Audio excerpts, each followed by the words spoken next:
there, everybody. It's so good to be here with you. It is. I'm Chrissy. And I'm Muffy. And we're just really glad to be here. Yes. Yes. So let's start out as we usually do with our Bible verse. And right now it is from Philippians chapter 4, verse 13. And let's say it in unison. So Perfect. All at one time. All right. I can do all things through Christ who gives me strength. Great. Look at all those muscles. I know. Y'all are doing a Wow. great job because we need to continue to use our strength. Yes. All right. So here we are. Here's our church year. And of course, we started up here. And now we're past Epiphany and working our way towards Lent. And so Epiphany this year is 7 weeks. It started on the Feast of the Epiphany, January 6th. And remember, that is when the wise men came and visited Jesus and brought him gifts. I know. Gifts for a king. That's right. So exciting. Yes. This season will end on March 2nd, which is Ash Wednesday, and that will begin Lent.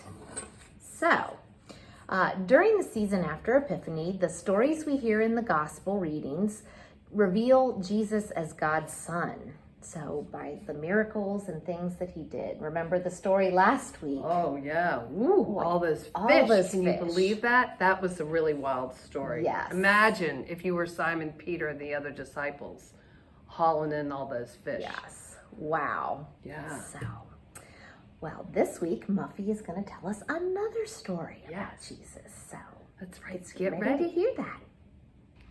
In our reading today, lots of people from all over the country surrounded Jesus to hear what he had to say and to be healed of their diseases and released from their troubles. Jesus looked at his disciples in the eye and said, "You are blessed when you think you have nothing, because you really have the kingdom of God. You are blessed when you are hungry for something better, because you will be filled. You are blessed when you are crying now, because later you won't be able to stop laughing. I know it's hard when people hate you, exclude you, and make fun of you because of me. But don't feel too bad, because you are in excellent company. That's how the greatest prophets were treated too, so you are not alone. Don't think that you've got it made because you've got lots of money. That might be all you have. Don't think you've got it made because you've stuffed yourself with good food. Hunger will catch up with you later. And don't think that if you're laughing now, the fun will never end, because it will, and soon you will be sad and crying. If people only say nice things about you, maybe you're not pushing them hard enough. Don't just do what feels good. People love it, but that's not what you are called to do." Hello, here we are. It's good to be Father here. AJ. I know.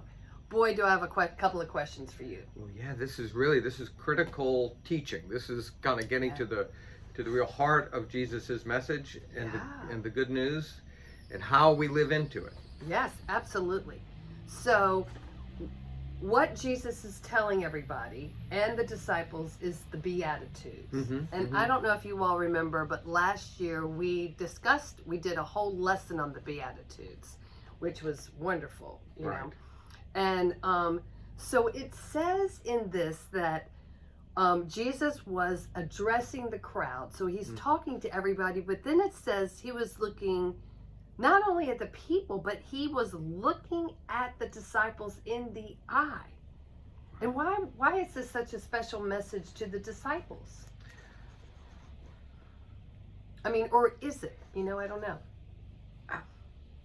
I think maybe the question that comes to my mind is, what is it like for Jesus to look us in the eye? To be that that connected. You know, Yeah. it's hard for you and I to hold eye contact that long, Right. right? After a while, it begins to be a Yeah. little uncomfortable when you look away. Yeah. So to me, the idea of Jesus looking them in the eye is I think it's important that we don't hear that as being threatening Right. No.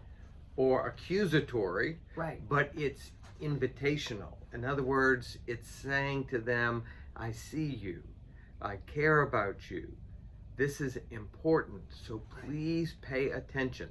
It's kind of like when a teacher really wants to get your attention. It's kind of say, okay, stop everything. If you don't listen to anything else, this is going to be on the test. Pay attention.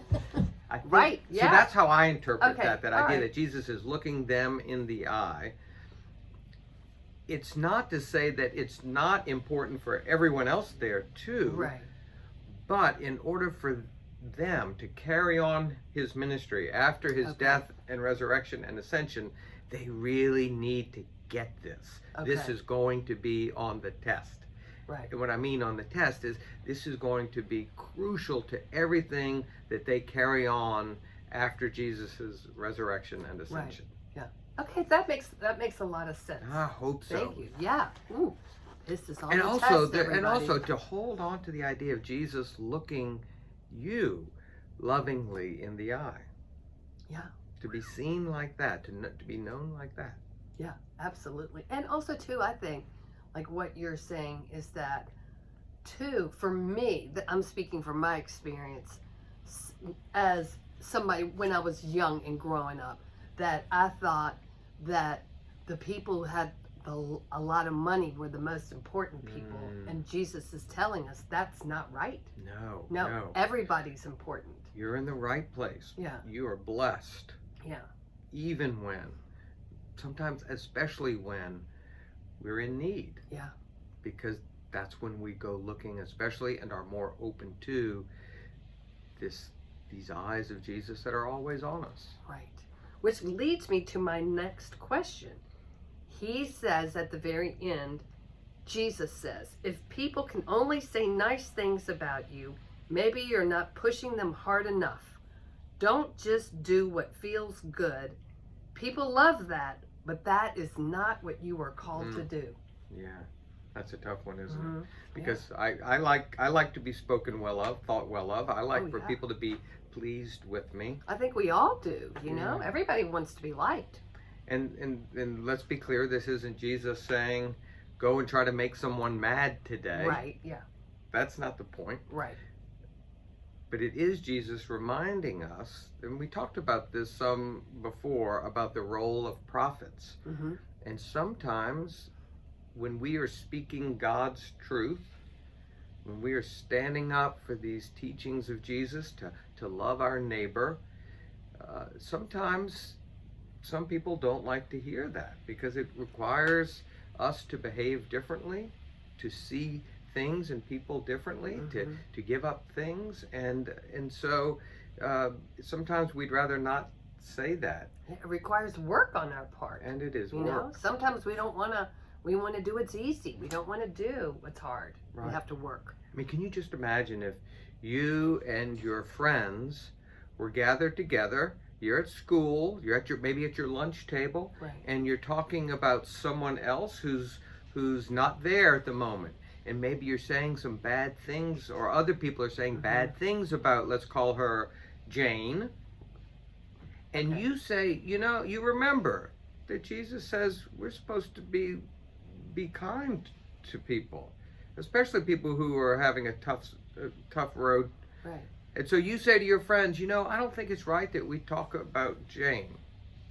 Well, some of them are probably not going to be real pleased with you. They're probably having a good time talking about Jane. Yeah. And so the temptation may be to say nothing so that they speak well of you. What Jesus is saying is that no, sometimes we have to stand up, even if it means our friends are going to be a little frustrated with us. Right. Yeah, because I know you can always be like, I know it can be frustrating around Jane, but yesterday she shared her delicious snack with me. Right. That was nice of her. Very nice. Okay, well, thank you so much. You've given us a lot of good things to think about. Well, you've given me good things to think about. Now I'm thinking about that tasty snack that Jane shared. Where is she? Maybe I'll go get an ice cream sandwich. Ooh, can you share? Of course, always. I love it. All right, everybody. Take care. We'll talk to you soon. Thank you. Bye. God bless y'all. Bye-bye. Okay, well, I know. I'm glad Father AJ is here to answer some of these questions. Me too. Ooh, we always can use his help, that's for sure. Yes. So here are some other questions that you can discuss with your friends and your family and just think about over the next week or so. So to be blessed means to speak or do something bringing wholeness and connection with God. Jesus blesses people whom society might not recognize as blessed. How would you feel if someone blessed you on a day you felt down, sad, hungry, sick, or poor? Yeah, how would that make you feel? In this story that we just heard from Muffy, Jesus says those who are struggling now will later get what they need. What would the world look like if everyone got what they needed when they needed it? Oh, interesting question. Yeah. Jesus talks about turning struggles that people have into blessings. What are some ways you and your faith community can bring blessings to those struggling in your community? Ooh, good question. I like that one. So some things to think about. I know. Have fun discussing. Yes. Okay, everybody. And so now we have an activity for you guys. And I am going to be very upfront and tell you that I really don't understand this activity at all. So Maybe it'll make sense. That's right. What when I'm you're actually hoping, doing it. right? What I'm hoping is that you guys will be able to figure it out, and then you can maybe email me and let me know. Yes, it did work. How about that? Okay, so what you're going to do is you're going to need like some index cards, and these really aren't index cards. I just took a piece of paper and chopped it up like some cardstock, and just chopped them up into some paper. So anyway, into some cards. So I'll tell you about that in a minute, because today in our reading, Jesus teaches us that the people who are poor and hungry and sad and hated are blessed, while those who are rich, full of laughing, and are really well-liked will have distress coming to them. And we all need these things to live. Those who have money and those who do not. We all need food, we need money, we need joy, and we need a sense of community.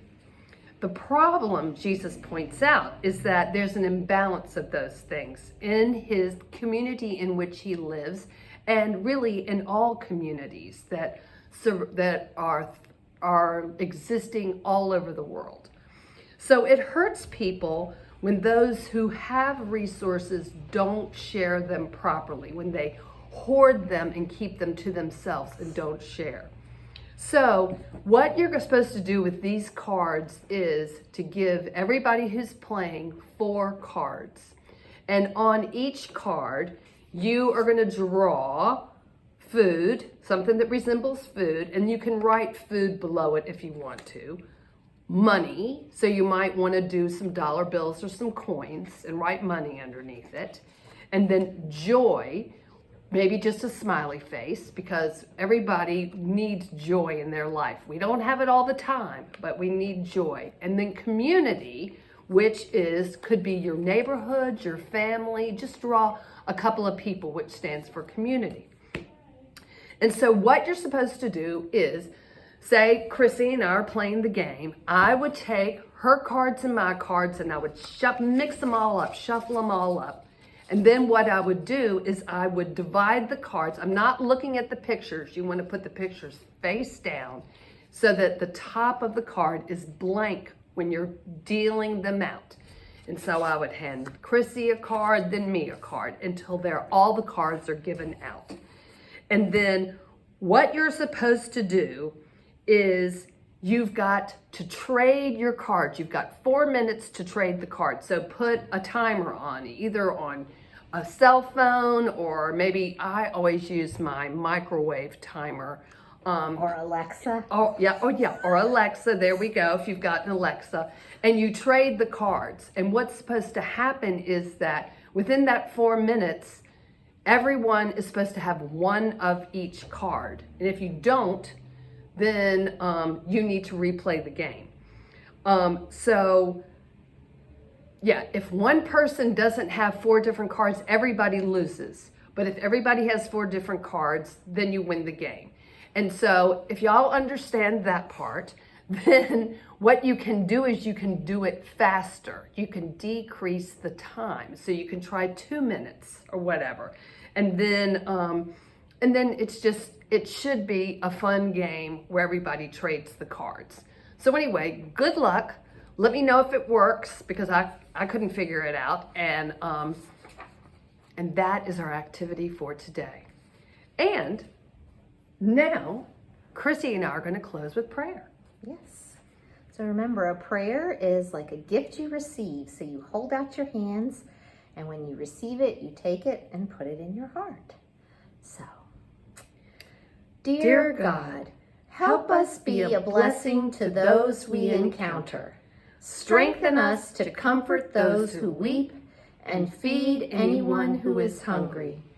When we ourselves are weeping or hungry, help us to remember your promises. Amen. All right. Well, we will see you next week. I know. Take care, everybody. Have a great Yes. week. Bye.